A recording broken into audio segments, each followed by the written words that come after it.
Welcome back everybody to Forza Motorsport, and today we're taking a look at the 2010 Audi R8 Coupé 5.2 FSI quattro. So this is part of the first generation of the R8 that was produced between 2006 and 2015.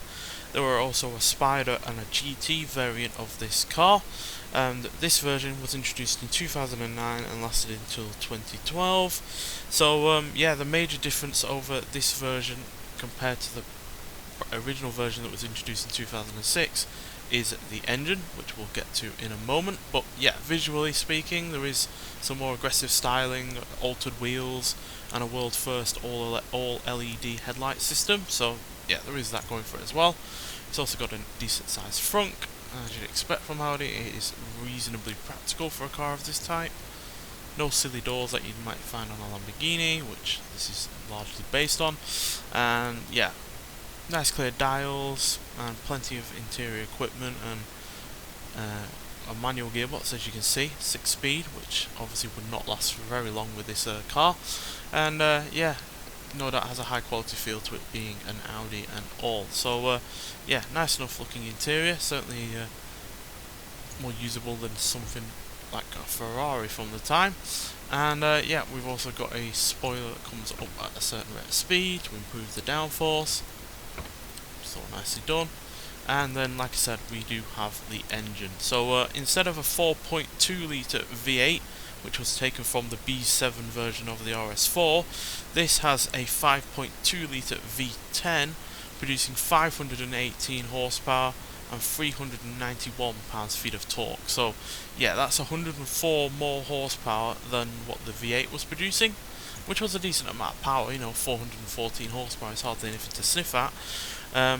And it also produced 317 pounds-feet of torque. But yeah, obviously the power has massively gone up, and the torque's surprisingly gone up as well. I am surprised that a V10 is more torquey than a V8, but that's just the way it goes sometimes.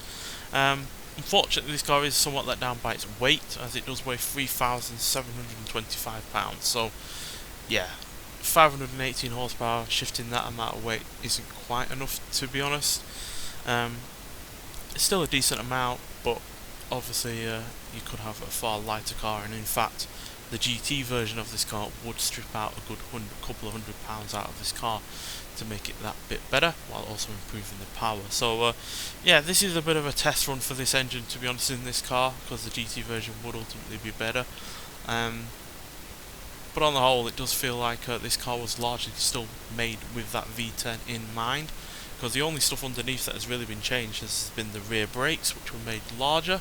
So yeah, it just seems like this car was intentionally made for a larger engine. It just seems that the V8 that they could get their hands on at the time was the only engine that at the time they had any means to use. Whereas obviously, I think at some point they would obviously acquire Lamborghini, or they already did at the time, and yeah, they eventually were able to work the Gallardo engine into this car. And even though it's not as powerful as the engine, it is still obviously more than able to get in there without, you know, changing the styling too much or anything like that. So yeah, you'd be wondering what the general name means. So obviously Coupé is referencing the body style. You would obviously also get a Spider. 5.2 references the size of the engine. FSI means fuel stratified injection, so it's just basically a form of direct fuel injection. And then quattro is about the fact that it's got the signature Audi all-wheel drive quattro system to put all that power to the ground. Not being used for going off-road, obviously, like it was originally made for in the heyday of rallying in the 80s, but still, it's going to be useful on a track, and certainly useful on an everyday basis for driving this car on the road. So yeah, but nonetheless, let's get out onto a track and see what this car can do. Right, so here we are at Watkins Glen full circuit, so let's hear what this car sounds like, and then we'll talk about it some more.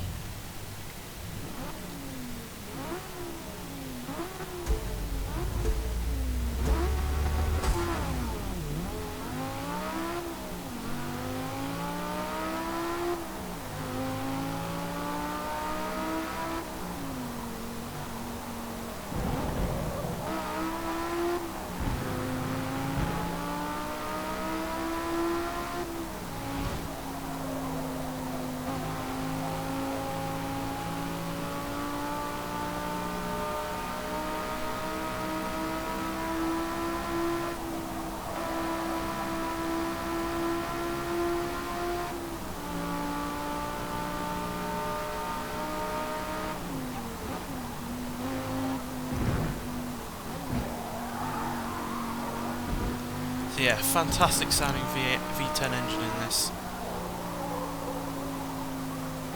And even though it's far from the most powerful that you'd find in a version of this car or its sister car, the Lamborghini Gallardo, it's still, yeah, really rather fantastic sounding engine. And it's, as you can see, relatively high revving as well, about 8,500 RPM. So it's no slouch in that regard. It just kind of baffles me really that the for this version, at the very least, they detuned the engine that they were working with, because obviously Lamborghini with the Gallardo were getting far more than 518 horsepower at this point. You only have to look at the likes of the Superleggera, for instance. So yeah, it's a little bit surprising, but like I said, with the GT version, they would increase that power eventually, should I say, and also decrease the weight at the same time. So therefore, you know, you get more bang for your buck basically with less weight and more power. But still, this is a pretty decent accelerating car. 0 to 60 in 3.719 seconds. 0 to 100 in 8.4 seconds, and it goes to a top speed of 201 miles an hour. So that's not too shabby, quite frankly. And yeah, it is kind of quaint to come back to this version after having, you know, the V10 performance version of the next generation that would supersede this one, which, you know, has more than 600 horsepower and yeah, much more performance as well. So but this with its proper manual gearbox is really rather quite quaint. Obviously, quickly paddle shifts would be used in a car like this. A proper manual would not obviously make a return. Handling wise, yeah, it's also pretty good.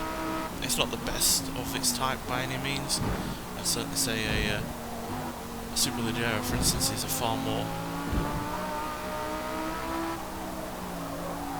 driver's orientated kind of vehicle, to be honest, but this is still able to hold its own.